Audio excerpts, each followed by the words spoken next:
मैं। अच्छा ये बताइए, आप कर रहे हैं फवाद चौधरी के हवाले से, आपसे मिलने दिया गया था, इसके अलावा भी कहीं और अभी क्या? नहीं जी, कहीं नहीं मिलने दिया गया। सुन लें, मैं जवाब देता हूं, मुझे कंडक्ट करने दें। आपने सवाल कर लिया।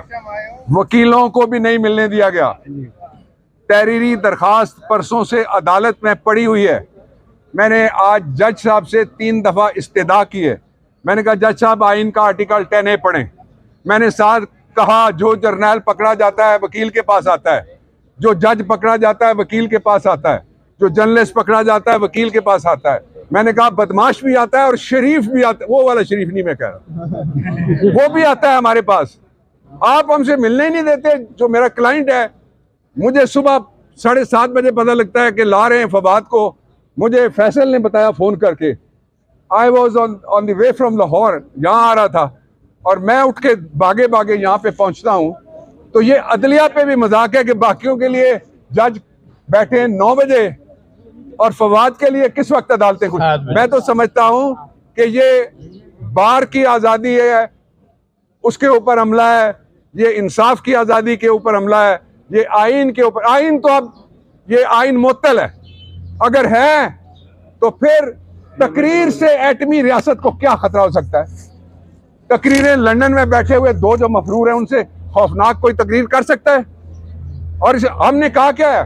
हम कहते हैं भाई तुम्हें पैसे देते हैं अरबों रुपए।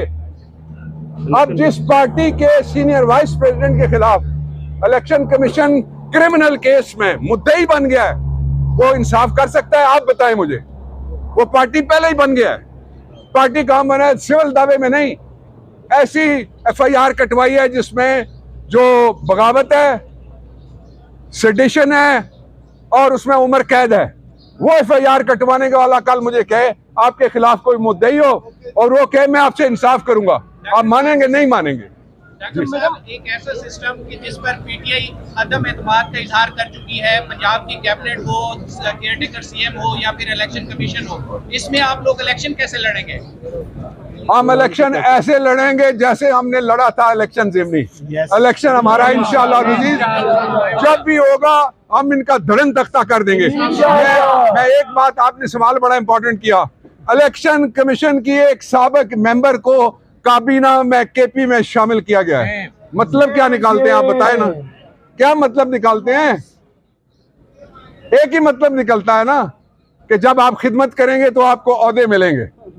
और जो झुकने वाले हैं उनको, जो पंजाब के अंदर जिसको दाखिला का महकमा दिया गया है, वो आप कभी देखें कि वो इतने से कुर्सी के आगे इस तरह झुका हुआ है कि वो कमान बन गया है, तीर जितना उसका कद है।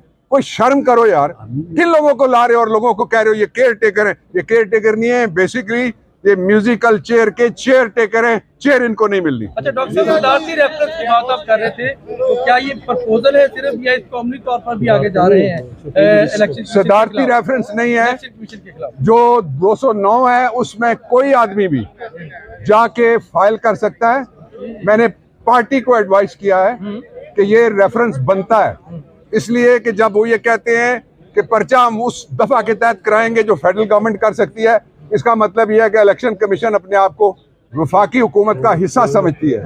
218(3) में वो सिर्फ इलेक्शन करा सकते हैं। Thank you very much. Thank you very much.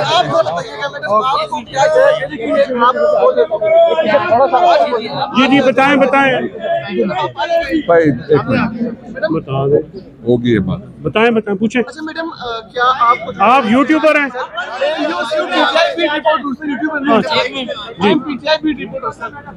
बोलो सवाल करो बच्चे। जरा रास्ता जो दो, फारग हो गया तो कैमरा चले। थोड़ा सा प्लीज, थोड़ा सा शॉर्ट एंड स्वीट।